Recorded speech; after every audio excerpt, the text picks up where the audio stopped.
Γιατί νηστεύουμε? Η απάντηση στο ερώτημα αυτό σήμερα είναι ίσως αυτό που όλοι έχουμε στο μυαλό μας και ίσως είναι για τους περισσότερους ο πιο συνηθισμένος λόγος για να νηστέψουμε.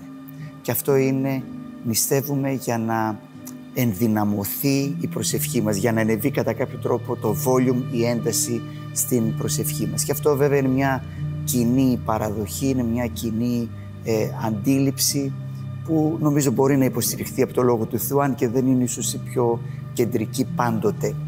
Έχουμε αναφορές, για παράδειγμα στο 58ο κεφάλαιο του Ισαΐα, που το επισκεφθήκαμε ήδη αρκετές φορές, λέει και ο Κύριος απαντά: εσείς την μέρα που νηστεύετε, παλεύετε για τα συμφέροντά σας και βασανίζετε όλους αυτούς που σας δουλεύουν.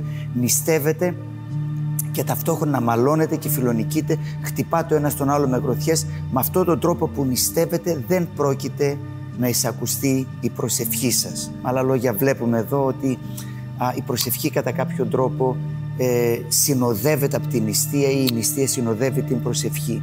Και φυσικά αυτό έχει να κάνει με το τι εμείς λέμε στον Θεό. Με άλλα λόγια, η νηστεία κατά κάποιο τρόπο ενδυναμώνει την προσευχή μας, αλλά επίσης, και αυτή είναι μια πτυχή που συχνά δεν τη σκεφτόμαστε, η νηστεία μας βοηθά να ακούσουμε προσεκτικότερα τον Θεό.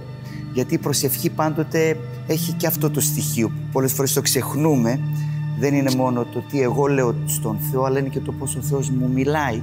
Η νηστεία λοιπόν είναι μια πρακτική που μας βοηθά να ξεκαθαρίσουμε από τις διάφορες φωνές που τους ακούμε και να είμαστε πιο προσιλωμένοι να ακούσουμε. Βοηθάει να έχουμε μια καλύτερη διάβγεια στο να ακούσουμε το τι έχει να μας πει ο Θεός.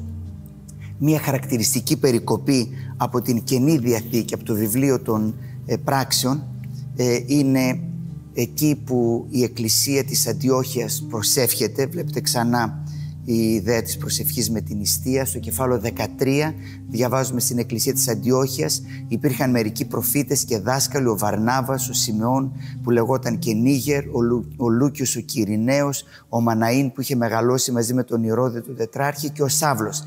Κάποτε, ενώ αυτοί βρίσκονταν σε λειτουργική σύναξη, λατρεύοντας τον Κύριο και νηστεύοντας, είπε το Άγιο Πνεύμα: να μου ξεχωρίσετε τον Βαρνάβα και τον Σάβλο για το έργο για το οποίο τους έχω καλέσει. Και προσέξτε τώρα, τότε αφού και πάλι νήστεψαν και προσευχήθηκαν, έβαλαν τα χέρια πάνω σε αυτούς και τους απέσυλαν. Η αλήθεια είναι ότι δεν έχουμε πολλές αναφορές στην Καινή Διαθήκη στην πρακτική της νηστείας, ιδιαίτερα όταν πάμε στις επιστολές. Και αυτό είναι κάτι που έχει ενδιαφέρον κανένας να το σκεφτεί.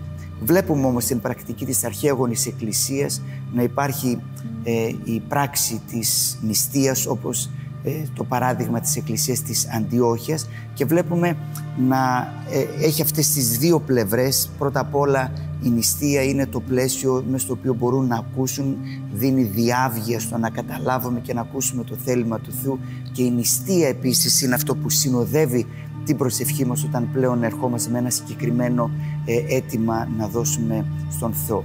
Εδώ βέβαια πρέπει να είμαστε προσεκτικοί.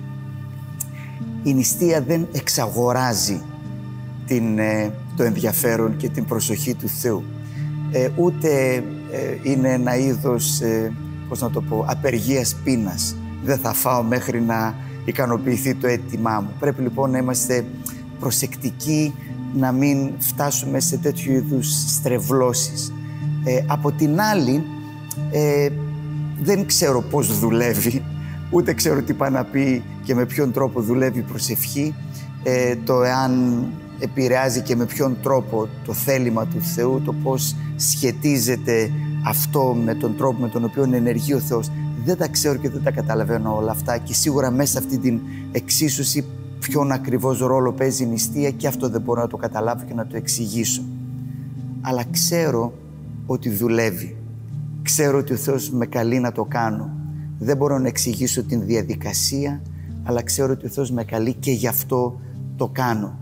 Και αυτή είναι η πρακτική που νομίζω ότι αξίζει να την σκεφτούμε, ότι η νηστεία είναι ένας τρόπος με τον οποίο η επικοινωνία μας με τον Θεό γίνεται πιο έντονη, πιο εντατική. Ανεβαίνει το volume και για να ακούσουμε, αλλά και για να μιλήσουμε στον Θεό.